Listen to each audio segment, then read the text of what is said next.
नमस्कार दोस्तों, आप सबका स्वागत है आपके अपने YouTube channel daily GK quiz में। दोस्तों, आज जीके टेस्ट सीरीज़ को आगे बढ़ाते हुए हम लोग बात करेंगे सेट 45 की। अगर दोस्तों आप किसी भी कॉम्पिटिटिव एग्जाम्स की तैयारी कर रहे हैं तो वीडियो आपके लिए बहुत ही हेल्पफुल होने वाली है। पूरे ध्यान से देखा कीजिए वीडियो को। वीडियो सबका स्टैटिक जीके बहुत ही मजबूत होता है। और दोस्तों, आप चैनल पर नए हैं तो चैनल को सब्सक्राइब कर लीजिए ताकि आने वाली वीडियो की नोटिफिकेशन मिलती रहे। और इस वीडियो के अंत में मैं आपसे एक सवाल भी पूछूंगा जिसका जवाब आपको कमेंट बॉक्स में देना है, क्योंकि जो चीज़ें आप एक बार लिख देते हैं उसे आप कभी नहीं भूलते। तो चलिए आपका ज़्यादा समय ना लेते हुए वीडियो को स्टार्ट करते हैं। आज का पहला प्रश्न है, संविधान की मसौदा समिति के समक्ष प्रस्तावना किसके द्वारा प्रस्तुत की गई थी? By whom was the preamble presented before the drafting committee of the constitution. संविधान की मसौदा समिति के समक्ष प्रस्तावना प्रस्तुत की गई थी सबसे पहले जवाहरलाल नेहरू द्वारा। चलते हैं अगले प्रश्न की ओर। अगला प्रश्न है, हड़प्पावासी किस वस्तु के उत्पादन में सर्वप्रथम थे? The Harappans were the first to produce which item. तो हड़प्पावासी कपास के उत्पादन में सर्वप्रथम थे। चलते हैं अगले प्रश्न की ओर। अगला प्रश्न है, निम्नलिखित में से कौन मोहनजोदड़ो की सबसे बड़ी इमारत मानी जाती है? Which of the following was considered the largest building of Mohenjodaro. Mohenjodaro की सबसे बड़ी इमारत मानी जाती है विशाल अन्नागार या धान्य कोठार। यहाँ पर एक मिस्टेक हो गया है, यहाँ विशाल स्नानागार हो गया है, यहाँ होगा विशाल अन्नागार या धान्य कोठार। चलते हैं अगले प्रश्न की ओर। अगला प्रश्न है, पूर्व वैदिक आर्यों का धर्म प्रमुखतः था? द रिलीजन ऑफ प्री वैदिक आर्यंस वाज प्रीडोमिनेंटली। तो पूर्व वैदिक आर्यों का धर्म था प्रकृति की पूजा और यज्ञ। चलते हैं अगले प्रश्न की ओर। अगला प्रश्न है, हाइडे स्पेस या बिस्ता आधुनिक नाम झेलम का युद्ध 326 बीसी किन किन शासकों के बीच हुआ? The war of Hydaspes और बिस्ता name modern name Jhelum 326 BC took place between which rulers. तो हाइडेस्पिस का जो युद्ध हुआ वो सिकंदर एवं पोरस के मध्य हुआ। चलते हैं अगले प्रश्न की ओर। अगला प्रश्न है, निम्नलिखित में से कौन सा प्रथम यूरोपियन व्यक्ति था जिसने भू क्षेत्र अर्जित करने के उद्देश्य से भारतीय राजाओं से झगड़ों में भाग लेने की नीति आरंभ की? Which of the following was the first European person who started the policy of participating in the quarrels of Indian kings with the aim of acquiring the territory? तो वो था लॉर्ड डुप्ले। चलते हैं अगले प्रश्न की ओर। अगला प्रश्न है, फ्रांसीसी ईस्ट इंडिया कंपनी का निर्माण किसके शासनकाल में हुआ? The French East India Company was formed under whose reign. फ्रांसीसी ईस्ट इंडिया कंपनी का निर्माण हुआ उस समय शासन था लुई 14वें का। चलते हैं अगले प्रश्न की ओर। अगला प्रश्न है, किस शासक द्वारा सर्वप्रथम पाटलिपुत्र का राजधानी के रूप में चयन किया गया? Which ruler was the first to choose Pataliputra as the capital? तो वो था उदयन। इसने ही पाटलिपुत्र की स्थापना भी की थी। चलते हैं अगले प्रश्न की ओर। अगला प्रश्न है, प्राचीनतम विश्वविद्यालय कौन था? Which was the oldest university? तो वो था नालंदा। चलते हैं अगले प्रश्न की ओर। अगला प्रश्न है, गौतम बुद्ध ने अपना प्रथम उपदेश कहाँ दिया था? Where did Gautam Buddha give his first sermon? तो गौतम बुद्ध ने अपना प्रथम उपदेश दिया था सारनाथ में। चलते हैं अगले प्रश्न की ओर। अगला प्रश्न है, निम्नोक्त में से कौन सी एक ग्रंथि नहीं है? Which one of the following is not a gland? तो यहाँ जो है थायराइड एक ग्रंथि है, यकृत एक ग्रंथि है, अग्न्याशय एक ग्रंथि है। जो नहीं है वो जठर एक ग्रंथि नहीं है। चलते हैं अगले प्रश्न की ओर। अगला प्रश्न है, ए बी रुधिर वर्ग वाले किसी व्यक्ति को निम्नलिखित में से किस रुधिर वर्ग के व्यक्ति का रक्त दिया जा सकता है? A B blood of which of the following blood groups can be given to a person of blood type? तो ए बी ब्लड एक ऐसा ब्लड होता है जो किसी भी तरह का ब्लड ले सकता है। तो कोई भी रुधिर वर्ग का इसको ब्लड दिया जा सकता है, एनी ब्लड ग्रुप। चलते हैं अगले प्रश्न की ओर।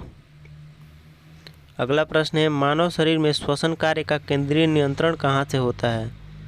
तो मानव शरीर में श्वसन कार्य का केंद्रीय नियंत्रण होता है मेडुला ऑब्लंगेटा से। चलते हैं अगले प्रश्न की ओर। अगला प्रश्न है लाल रुधिर कोशिकाओं का उत्पादन निम्नलिखित में से किसके द्वारा होता है? Red blood cells are produced by which of the flowing?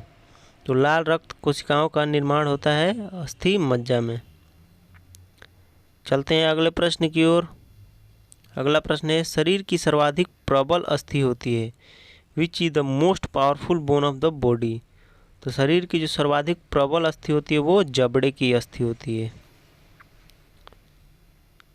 यहाँ कंफ्यूजन हो सकता है उरु जांग की, तो नहीं, वो सबसे बड़ी अस्थि होती है। चलते हैं अगले प्रश्न की ओर। अगला प्रश्न है रक्त में पाई जाने वाली धातु है is a metal found in blood? तो रक्त में पाई जाने वाली धातु है लोहा। चलते हैं अगले प्रश्न की ओर। अगला प्रश्न है जैन परंपरा के अनुसार महावीर कौन से तीर्थंकर थे? अकॉर्डिंग टू जैन ट्रेडिशन विच तीर्थंकर वाज महावीर? तो जैन परंपरा के अनुसार महावीर 24वें तीर्थंकर और अंतिम तीर्थंकर थे। चलते हैं अगले प्रश्न की ओर। अगला प्रश्न है बौद्ध शिक्षा का केंद्र था? तो बौद्ध शिक्षा का जो केंद्र था वो था विक्रमशिला। चलते हैं अगले प्रश्न की ओर। अगला प्रश्न है निम्नलिखित में सम्राट अशोक की वह पत्नी कौन थी जिसने उसको प्रभावित किया था? Who among the following was the wife of emperor Ashoka who influenced him? तो सम्राट अशोक की वह पत्नी थी जिसने उसको प्रभावित किया था, वो थी कारुवाकी। चलते हैं अगले प्रश्न की ओर।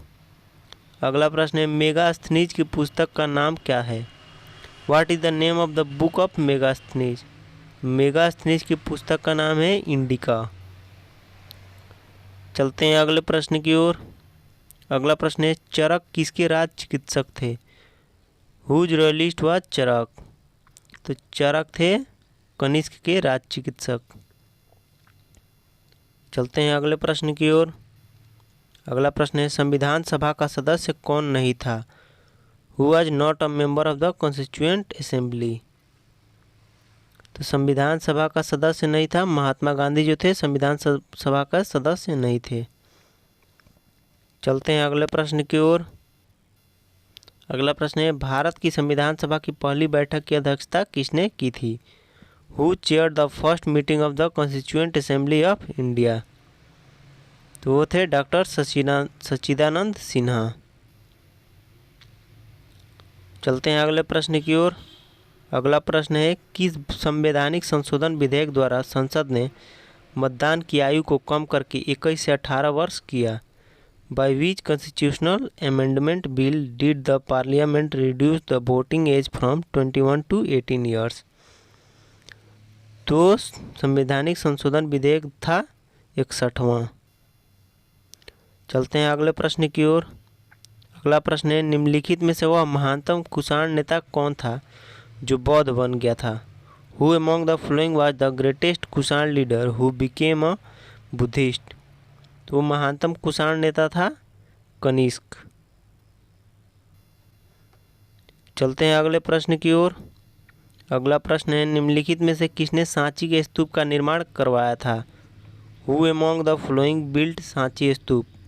तो सांची के स्तूप का निर्माण कराया था सम्राट अशोक ने। चलते हैं अगले प्रश्न की ओर। अगला प्रश्न है यहाँ रिपीट हो गया है चरक किसके दरबार के प्रसिद्ध चिकित्सक थे? तो वो कनिष्क के। और इसी के साथ अगला प्रश्न है चंद्रगुप्त मौर्य के दरबार में पश्चिम एशिया के यूनानी राजा सेल्यूकस निकेटर द्वारा भेजा गया राजदूत कौन था? Who was the ambassador sent by the Greek king of West Asia Seleucus Nicator to the court of Chandragupta Maurya? तो चंद्रगुप्त के दरबार में पश्चिम एशिया के यूनानी राजा सेल्यूकस निकेटर द्वारा भेजा गया राजदूत था मेगास्थनीज। चलते हैं अगले प्रश्न की ओर। अगला प्रश्न है निम्नलिखित में से किसमें बहुल बाह्य त्वचा पाई जाती है? Which of the following is found to have multiple external skin? तो वो होते हैं नेरियम। चलते हैं अगले प्रश्न की ओर। और आज का अंतिम प्रश्न जिसका जवाब आपको कमेंट बॉक्स में लिखना है वो है चेतन यानी सजीव जीव का मूल अभिलक्षण निम्नलिखित में से क्या है? What is the basic characteristic of a living organism?